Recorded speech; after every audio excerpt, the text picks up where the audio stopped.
നവദുർഗമാരിൽ ആറാമത്തേതാണ് അവൾ. നവരാത്രിയുടെ 6-ാം ദിവസം ആരാധിക്കപ്പെടുന്നു. കാക്കൻ മുനിയുടെ മകളായി പാർവതീദേവി അവതരിച്ച ഭാവമാണിതെന്ന് വിശ്വസിക്കപ്പെടുന്നു. ദുർഗാദേവിയുടെ ഏറ്റവും ശക്തമായ രൂപങ്ങളിൽ ഒന്നാണ് കാത്യായനിയെന്നും മഹിഷാസുരനെ നിഗ്രഹിക്കാൻ പാർവതീദേവി ഈ രൂപം സ്വീകരിച്ചു എന്നും വിശ്വസിക്കപ്പെടുന്നു.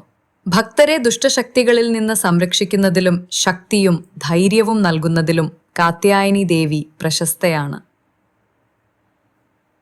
കാത്യായനിയെ സാധാരണയായി 4 കൈകളോടെയും സിംഹത്തിന്റെ സവാരി ചെയ്യുന്നവളായും വാളും താമരപ്പൂവും പിടിച്ചിരിക്കുന്നവളായും മറ്റ് 2 കൈകളിലും അഭയമുദ്രയും വരദമുദ്രയും ധരിച്ചിരിക്കുന്നവളായും ചിത്രീകരിച്ചിരിക്കുന്നു. ഇത് സംരക്ഷണത്തെയും വരദാനങ്ങളെയും പ്രതിനിധീകരിക്കുന്നു.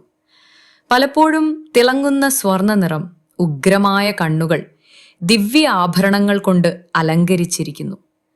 ഉഗ്രമാണെങ്കിലും അവളുടെ മുഖത്ത് കരുണാമയവും സംരക്ഷണാത്മകവുമായ ഒരു ഭാവമുണ്ട്.